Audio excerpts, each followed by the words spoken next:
what would you change about the way the Sheriff's Department is run? Well, there are a lot of things I would change. I could start with something as simple as the website. Several times I've gone to find out, quite frankly, what the Sheriff's Department was doing or what they were about or what the qualification was and what have you. And I have not been able to find that information on the website. As a matter of fact, I went today and I didn't see a website at all. And I believe that's a tool that, in this century, we would definitely need to use to keep Somerset County residents aware of what's going on with the Sheriff's Department. I would put my fingerprint, if you will, on the Sheriff's Department. Not saying that the Sheriff's not, because I know he is, but I know that I'm a people person.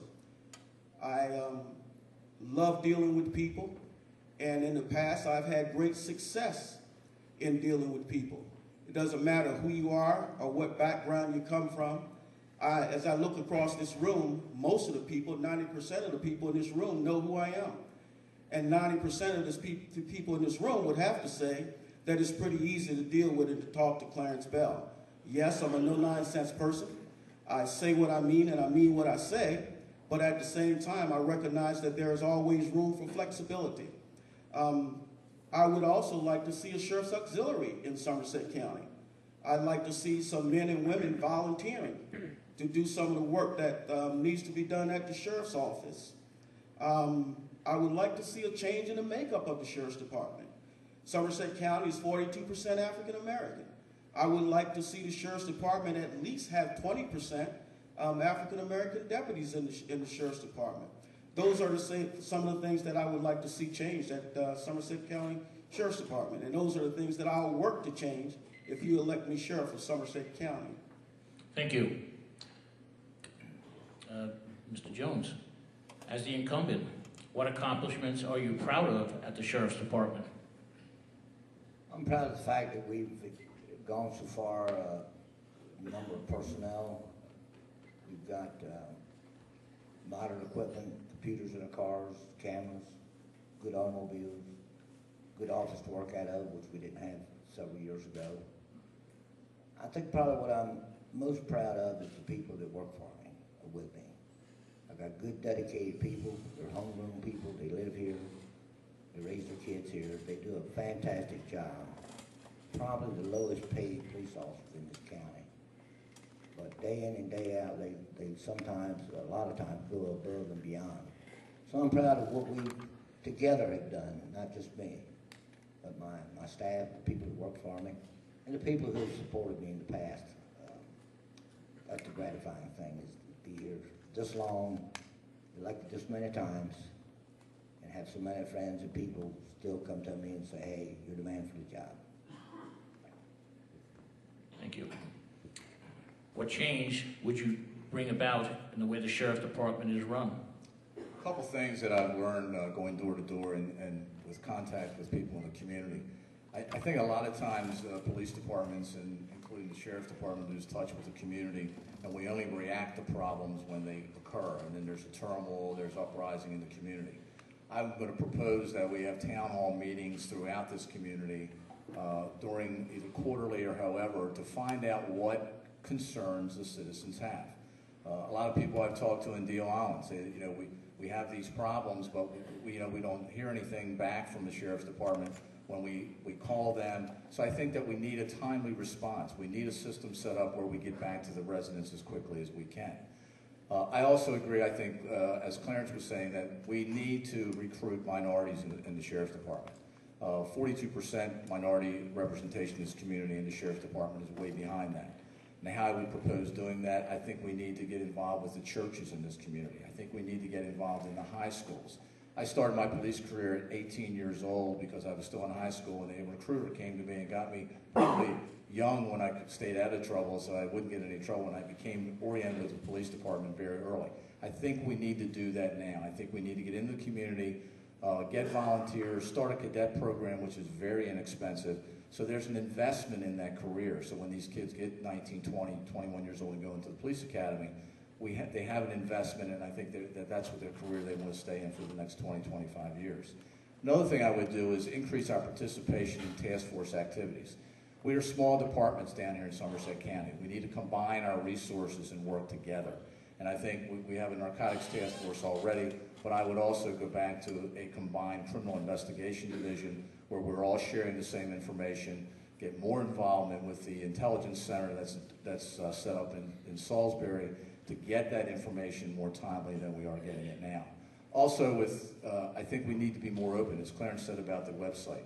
I think we need to get information about sexual offenders into the community so the community knows where these people are living in our community. So Thank you very much. Thank you. I'm going to give each of you 2 minutes. You can continue now. Again, I have 40 years plus experience in law enforcement, and I want to bring that experience here to Somerset County. I'm living here in Somerset County, and my family's originally from Somerset County. I've had a very diverse career. This is my first involvement with politics, even though I had a level of dealings with politics when I was the chief of Salisbury. 11 years as a chief of police is a long time for police, and I attribute that tenure there of 11 years to standing up for my people and doing what's right. You know, I could have just packed up and walked away, but I didn't want to do that because I owe that community, and I feel the same way here about Somerset County. You know, my family's from here, I have a commitment here, I'm dedicated, and if you elect me sheriff, I guarantee you that you'll see a professional sheriff's department that won't be matched in this state of Maryland. So again, I ask for your support. I'm committed to this job, I'm committed to law enforcement, and I'm committed to this community. Thank you.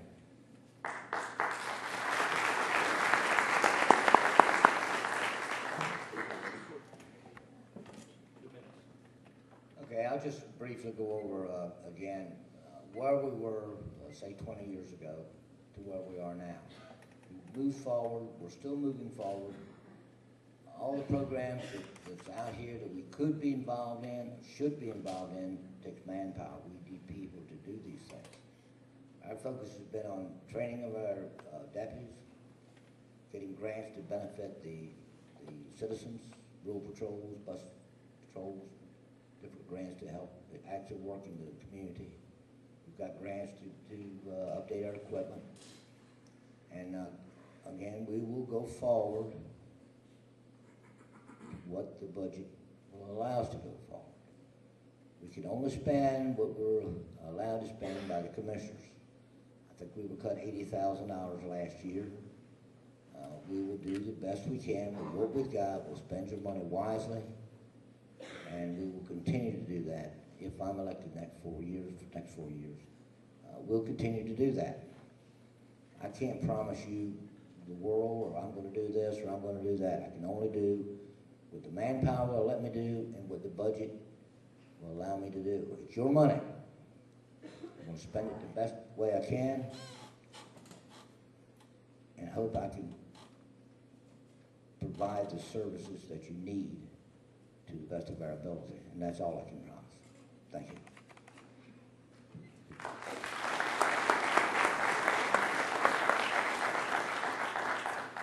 I want to take the opportunity to thank both chambers for allowing us to come here tonight and speak, and to give everyone a chance to look at the candidates that are running for sheriff of Somerset County. If I'm elected sheriff, I guess the first thing I want to say is that I'm going to work as hard for you as I possibly can.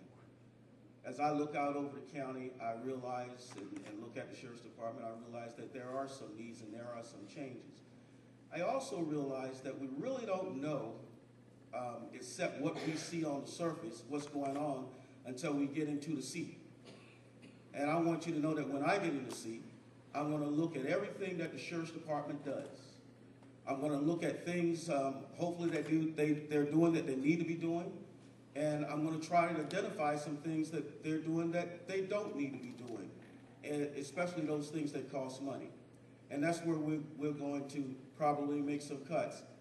And I'm hoping that if we do that, hopefully, for instance, the 24-hour 7 will become a reality.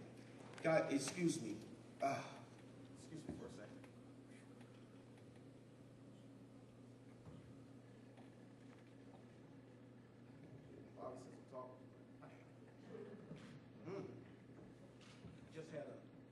brain freeze or whatever, some type of headache, excuse me.